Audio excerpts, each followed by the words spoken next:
그 육포를 먹으려니까 좀 딱딱해요. 반찬으로 먹을 수 있는 방법을 알려드릴게요. 뭐 가위로 찢어도 되지만 손으로 이렇게 찢으면 먹는 좀 식감도 좀 도와주겠죠. 200g 돼요. 물 2컵을 넣고 얘를 발발 끓여줄게요. 자박자박 잠길 정도로 해야 돼요. 왜냐면 얘가 부드럽게 해야 되니까. 야들야들해졌습니다. 국수를 가지고 쓸 거예요. 마늘을 넣고요. 여기다 미림을 2숟가락 정도 넣어주시고요.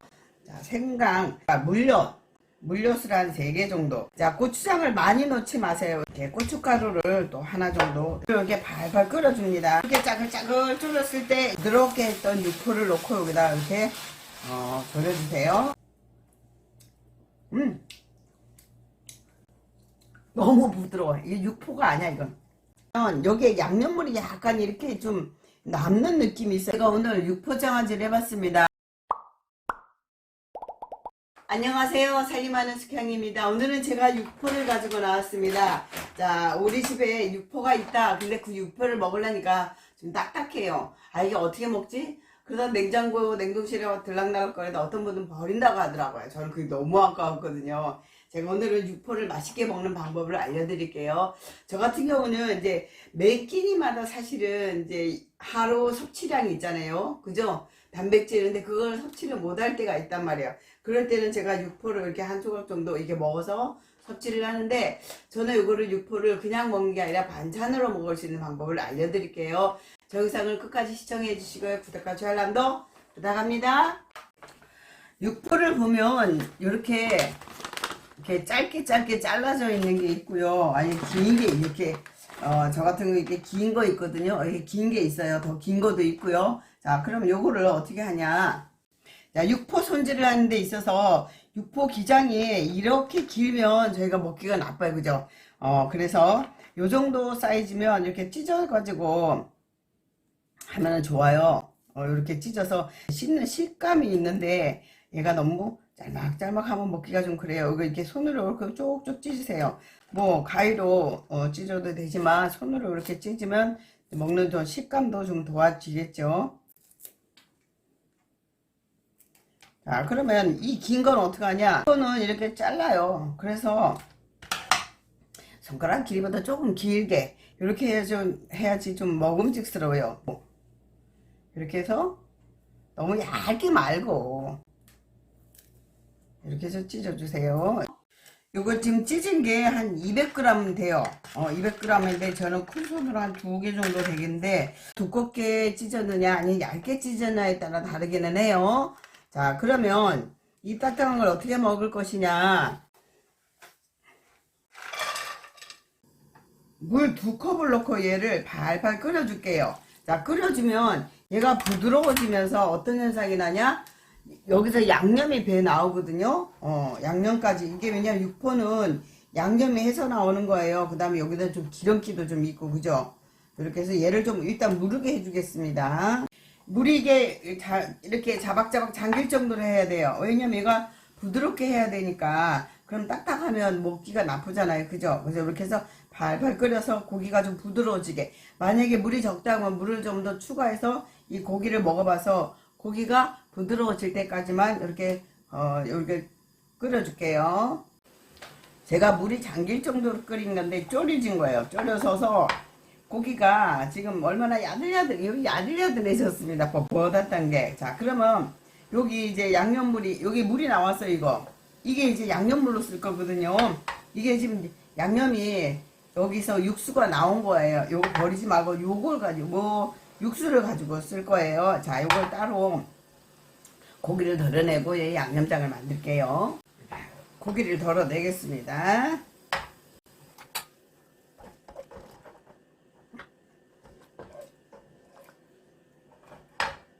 집안 전체가 지금 불고기 하는 느낌의, 불고기를 하는 그런 냄새로 꽉 찼어요.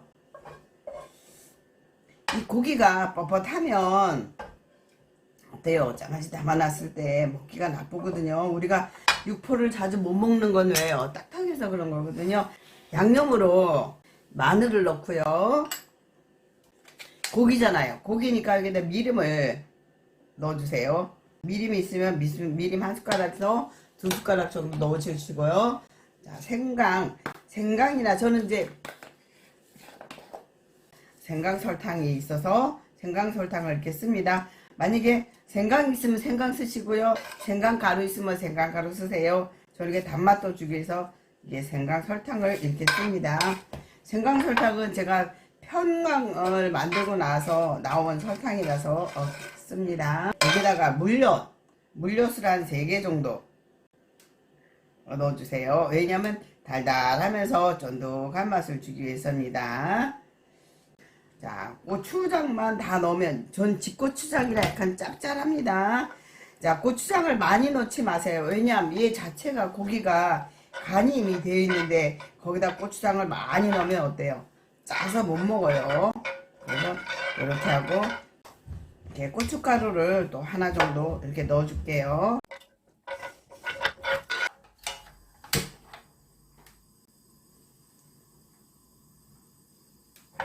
이렇게 해서 양념을 좀 졸여주세요. 이 맛을 봐서 간이 좀 달콤해야 돼요. 하나 더 넣겠습니다. 자, 좀 더 맵게 하고 싶다 그러면 그때는 이제 고춧가루를 조금 더 첨가하셔도 돼요. 양념물을 이렇게 발발 끓여줍니다. 양념이 이렇게 짜글짜글 졸였을 때 이제 부드럽게 했던 육포를 넣고 여기다 이렇게 졸여주세요. 육포를 넣고 이렇게 졸여주시면 얘가 달달이 짭조름한 게 보드라운 육포장아찌가 됩니다. 그러면 이거는 오래 두고 먹어도 돼요. 우리가 그냥 고기를 가지고 만약에 이렇게 하잖아요. 그러면 고기가 금방 상하는데 얘는 이렇게 두면 오래 먹을 수 있습니다. 이 고추장 만들잖아요. 그죠? 요거 잘게 썰면 돼요. 얘를 갈아서 쓰든지 아니면 아주 갈게 자라서 여기 밥 비벼 먹어도 되죠. 이렇게 해서 다 만들었어요.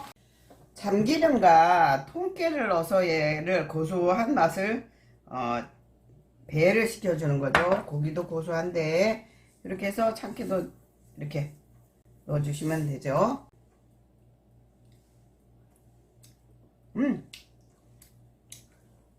너무 부드러워. 이게 육포가 아니야 이건. 육포가 아니라고 봐야 돼. 너무 부드러워요. 이렇게 해서 제가 육포장아찌를 만들어 봤습니다.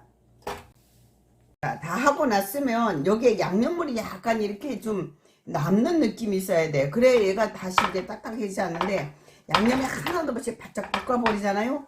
그러면 얘가 고기니까 다시 또 뻣뻣해질 수 있잖아요. 그래서 약간 이렇게 양념물이 좀 남다 할 정도로 이렇게 해주세요. 이렇게 해서 제가 오늘 육포장아찌를 해봤습니다. 우리가 그냥 육포를 그냥 먹는 거는 간식이요. 이건 반찬으로 먹어요. 육포를 술안주로도 많이 드시는데 이렇게 이제 술안주가 아닌 반찬 하나의 반찬으로도 이거 굉장히 좋고요. 명절 반찬요. 걱정하지 않으셔도 됩니다. 제 영상을 끝까지 시청해 주셔서 감사하고요. 구독과 좋아요 알람도 부탁합니다.